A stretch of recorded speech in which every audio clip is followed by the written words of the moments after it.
tengah plan nak renovate rumah. Sekarang masa dia 11 Grand Launch Festa sedang berlangsung sekarang di Deluxe Home Center Puchong sehingga 30 November 2025. So jangan lupa dan datang ramai-ramai. Sini harga murah sebab direct dari kilang, bukan sebab kualiti murah tau. Semua barang first grade, branded, bukan clear stock, bukan reject. Bayangkan beli sekali je, buat renovation sekali pun cukup seumur hidup. Apa yang paling best, tempat ni one stop renovation center tau. Tak payah pening kepala pergi banyak kedai. Semua dah ada bawah satu bumbung. Nak tiles ke, nak wall panel ke, water closet, cabinet, hood and hob, semua dah ada. Promosi kali ni lain macam. Awak boleh beli serendah RM3,000 je dah boleh purchase with purchase barang branded serendah RM11 saja. Hood, hob, heater, basin cabinet, semua barang branded. Bukan defect, bukan clear stock tau. Kalau korang nak cari barang murah tapi high end look, inilah tempat dia. Tiles semua ada. Ada baby skin tiles, ada luxury series, ada wood tiles, ada porcelain bling tiles, semua teknologi baru. Tengok ni,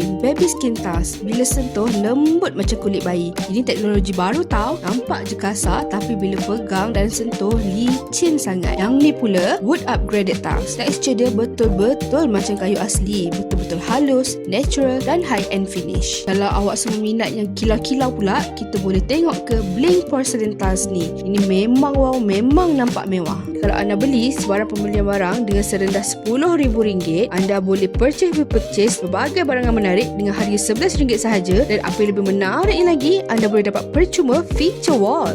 Nak tahu tak, kalau anda beli SPC flooring pun, kita boleh bagi vacuum robot percuma. Memang padu. Wall panel pun kita ada banyak pilihan. Kita ada surface metal, fabric, kayu.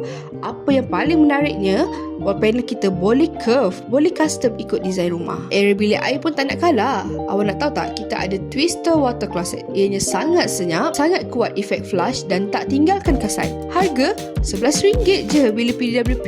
Harga asal kalau beli RM3,000 tau. Selain daripada tu, kat sini pun ada cermin Clorix. Kalau awak nak tahu, cermin ni dia ada sensor, ada lampu LED. Apa yang menarik ni lagi, dia boleh custom ikut bentuk dan cita rasa kita sendiri. Kat bahagian dapur pula, kita ada hood and hob sensor. Apa yang menariknya, anda semua boleh on and off dengan guna sensor tangan je macam ni. Saya tak tahulah bos mimpi apa semalam, tapi harga hood and hob sensor PWP ni cuba RM11 sahaja. Sinki pun start daripada RM159 je. Murah sangat, tahan lama dan design pun moden. Kat sini pun ada basin cabinet cantik gila. Ini sangat high end look tapi sangat berbaloi dengan harga. Apa yang menariknya lagi, kalau anda buat pembelian mana-mana sinki ni, anda boleh layak untuk menerima periuk steam ni.